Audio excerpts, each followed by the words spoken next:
Sir आज मंत्रालयात आलेले आज काय आहे एकनाथ शिंदेने देखील नाही, याच्यामध्ये आपण बघितलं असेल जैन बोर्डिंग घोटाळा हा आपल्या सगळ्यांच्या समोर आहे.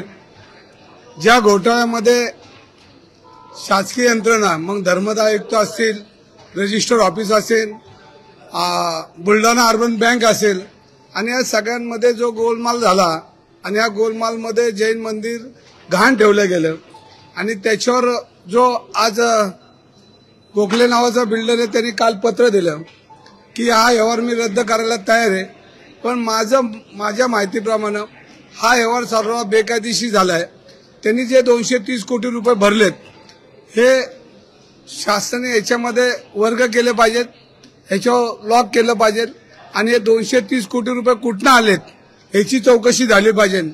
जी बुलढाणा अर्बन बँक आहे ह्या बँकेने हे पैसे ब्लॅकचे व्हाईट आणि व्हाईटचे ब्लॅक केले का याची माहिती घेतली पाहिजे आणि याच्यामध्ये कोणाकोणाचे पैसे आहेत याची चौकशी शासनाने माननीय देवेंद्र फडणवीस साहेबांनी केली पाहिजे. आज मी कोणाचं नाव घेऊ इच्छित नाही. आमचे नेते एकनाथजी शिंदे यांनी सांगितलं की आता तुम्ही कुठल्या नेत्यावर बोलू नका, पण मी त्यांच्या मनापासून आभार मानेन ह्याच्यामध्ये की 2 दिवसापूर्वी आळंदीमध्ये त्यांनी मला सांगितलं होतं की धनगेकर तुम्ही बोलू नका, 2 दिवसामध्ये मी ह्याच्यामध्ये तोडगा काढेल. आणि ज्यावेळेला त्यांनी मला शब्द दिल्यानंतर रात्रीच 12 तासातच पत्र आलं आणि त्या पत्रामध्ये गोखलेंनी जाहीर केलं. पण ते पत्र दुसऱ्याच्या मार्फत आलं. गोखलेंनी दिलं असतं तर बरं झालं असतं, पण ते पत्र दुसरीकडे आलं, त्यांचं नाव घ्यायचं नाही ठरलंय. तर याच्यामध्ये त्या पत्रामध्ये मी हा व्यवहार पूर्णपणे रद्द करतो म्हणले आणि हा रद्द करत असताना याच्यामध्ये आता मी अनेक वकिलांशी बोललोय आणि कुठंतरी ही पब्लिक ट्रस्ट आहे आणि या पब्लिक ट्रस्टवर सगळं पूर्ण शासनाचा त्याच्यावर अंकुश असतो आणि शासनाकडनं संपूर्णपणे हा व्यवहार होत असतो. पण ह्याच्यामध्ये सिस्टीममध्येच गडबड झाली आणि जैन मंदिर घाण जे विळख्यात पडले बिल्डर लोकांच्या, तर त्याच्यामुळे एवढा हा सगळा प्रसंग निर्माण झाला. परंतु बडेकर आणि गोखले बिल्डरची आतापर्यंत झालेल्या सगळ्या कामकाजाची त्यांनी बांधलेल्या बिल्डिंगचं एक ऑडिट हे झालं पाहिजे, कारण ह्याच्यामध्ये संपूर्णपणे राजकीय आणि शासकीय मदत त्याला पोचलेली आहे आणि ह्याचा सगळा विचार करून मुख्यमंत्र्यांनी याच्यावर लक्ष घालून या सगळ्या प्रोजेक्टवर ज्या ज्या पद्धतीनं जी यंत्रणा त्याच्या पाठीशी होती त्याचा सखोल चौकशी करून याच्यामध्ये तोडगा काढावा आणि जैन मंदिराला जे 200 कोटी रुपये दिलेत तेच शासनाने त्याच्यामध्ये आपली पॉवर वापरून त्याच्यामध्ये ते दिमागदारपणे ते जैन मंदिर आणि जैन बोर्डिंग हे त्यांनी तिकडं उभं करावं अशी मला ह्या तुमच्या मार्फत विनंती आहे. तुम्ही परत म्हणताय की नाव घ्यायचं नाही म्हणताय, पण सूचक तेच करताय परत. काल अमित शहानी देखील महायुतीमधला हा टोकाचा संघर्ष याबद्दल नाराजी व्यक्त केली. अगदी केंद्रीय पातळीवरची दखल घेतली गेली तरी देखील तुम्ही थांबत नाही. नेमकं दंगेकरांना बूस्टर डोस आहे तरी नेमकं कुणाचा काय नेमकं ताकद तुमची मागे आहे? बघा, याच्यामध्ये परत एकदा सांगतो की माझी राजकीय जी भूमिका आहे ही पुणेकरांची भूमिका आहे. मी शिंदे साहेबांशी मी बोललो आणि त्यांचे मनापासून आभार मानतो की त्यांनी माझ्या पाठीशी खरं बोलतो म्हणून माझ्या पाठीशी ते कायम उभे राहिलेले ज्या मी पक्षात प्रवेश केला तेव्हापासून.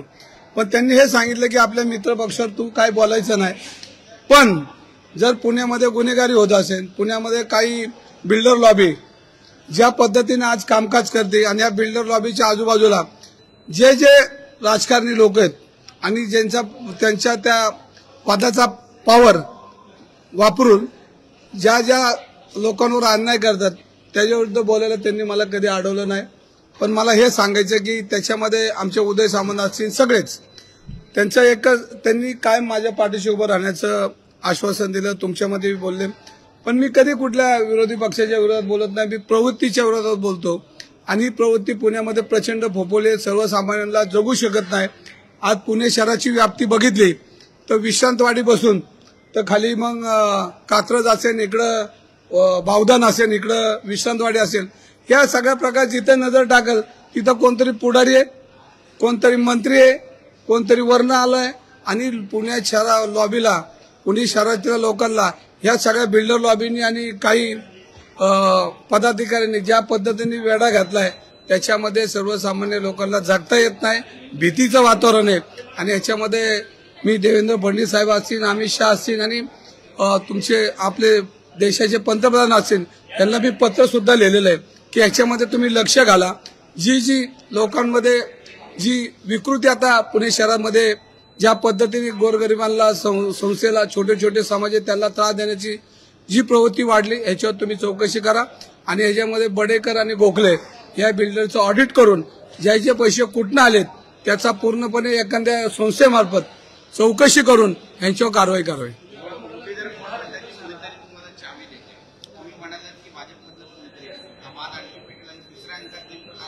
नाही, तुमच्या माहितीकरता सांगतो की माझ्या कुटुंबामध्ये ग्रामपंचायतीचा सदस्य कोण झाला नाही. माझ्या आडनावाची 10 लोक पुणे शहरामध्ये नाहीये, पण मी 11 निवडणुका ह्या पुण्यनगरीत लढवल्यात आणि या पुण्यनगरीचा प्रचंड विश्वास माझ्यावर आहे आणि सर्वसामान्य कार्यकर्त्याला त्यांनी इतक्या उंचीवर नेण्याचं काम केलंय आणि ह्या काळामध्ये मी चुकीच्या प्रवृत्तीच्या विरोधात बोललो नाही तर येणारी पुढची पिढी माफ करणार नाही की एक सर्वसामान्य कार्यकर्त्याला पुणेकरांनी एवढ्या उंचीवर नेलं सुद्धा त्याचं तोंडच उघडलं नाही आणि त्याचं पाप मला नको म्हणून मी हे बोलतोय. मला चावी देण्या इतपत मी काय आता राजकारणात एवढा होळा राहिलेला नाही. 35 वर्ष 11 निवडणुका लढवल्यात. माझी चावी मीच आहे आणि माझी चावी खरी पुणेकरांची आहे आणि पुणेकरांना जी चावी दिली ती जोपर्यंत मी राजकारणात आहे ती चावी काय माझ्यापर्यंत राहील.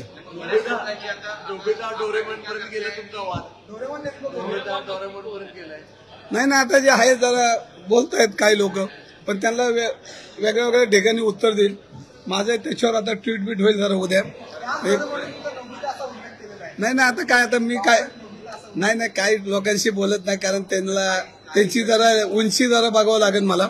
पण आता जैन मंदिर ठीक आहे, मी मान्य केलं. मी जे काय ते बोलतात ते मी आहे, ते जे काय बोलतात ते मी आहे, पण मी काय बोलतात त्याच्यावर उत्तर द्या.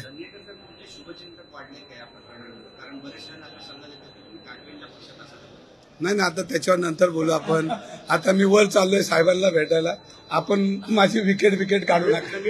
तुम्ही एकनाथ शिंदेची शिवसेना सोडणार आणि कदाचित असं म्हटलं जातं की शरद पवारांच्या राष्ट्रवादीत किंवा अजित पवारांच्या राष्ट्रवादीत जाणार आहे. बघा, याच्यामध्ये मी एक ट्विट केलं होतं की ज्यांनी मुख्यमंत्र्यांची स्वप्न बघितली, जे मुख्यमंत्र्यांच्या रेसमध्ये होते, त्यांनी ज्या पद्धतीने प्रसारमाध्यमाला हे पुरवलंय तीच लोक हे सगळं वातावरण निर्माण करतात आणि मग अशी लोक जर माझ्या विरोधात असतील, जे प्रसारमाध्यमांना ह्या बातम्या पुरवत असतील तर त्यांना त्यांचा लकलाभ राहो.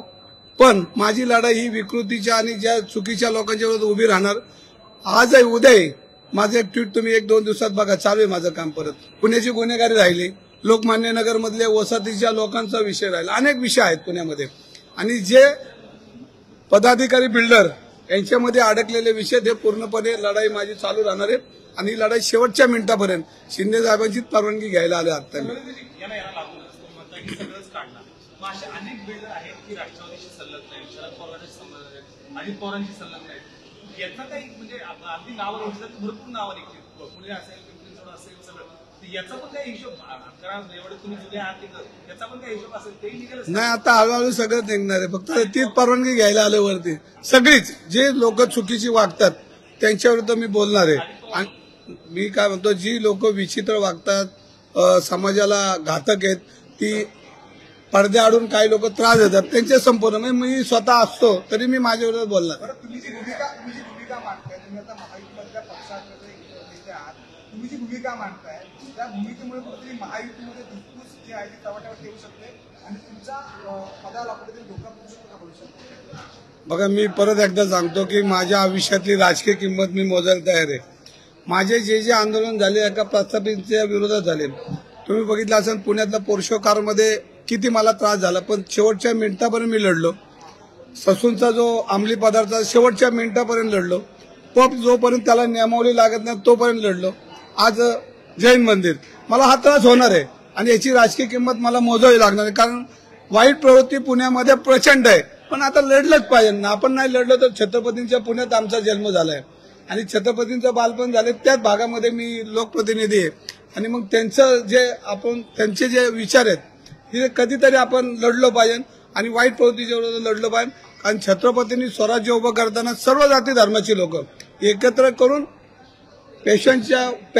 पेशंटपर्यंत अटकेपार झेंडे लावलेत. नाही तर पुण्याचा इतिहास मोठा आहे आणि पुण्यामध्ये सर्व जाती धर्माची लोक, मग जैन असेल, मारोडी असेल, गुजराती असेल, मुस्लिम असेल, सगळा समाज हा पुण्याच्या विकासाला हातभार लावलेला आहे. आणि मग त्यांचे लचके कोण तोडणार असेल तर त्या प्रवृत्तीच्या विरुद्ध मी लढणार आणि लढणार.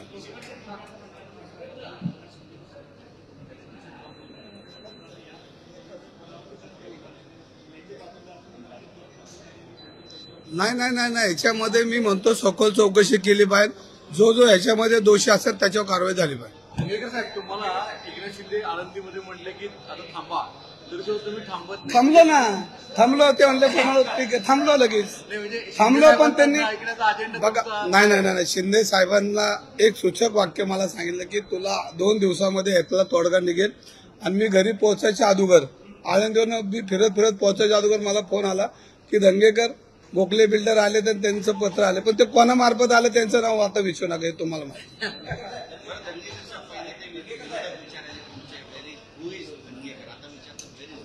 नाही आता सगळे धंगेकर आता पुणेकरांना दिसलेत, त्यांनाही दिसलेत. अजून हा खेळ संपलेला नाहीये. सगळे धंगेकर त्यांना आता दाखवणार आहे. त्याचं आता तुम्ही हळूहळू बघत राहा.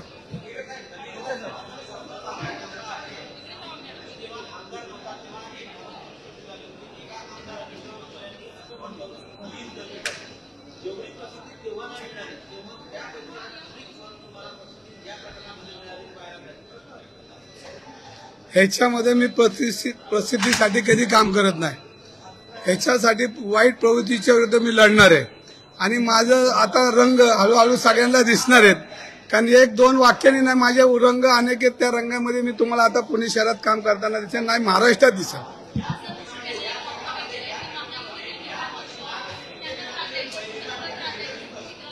नाही मी पुणेकरांचा, म्हणजे पुणेकर माझ्या बरोबर आहेत. नाही हितचिंतक जास्ती वाढलेत. कारण वाईट प्रवृत्तीची लोक कमी, तिथले काळ टिकणार नाहीत.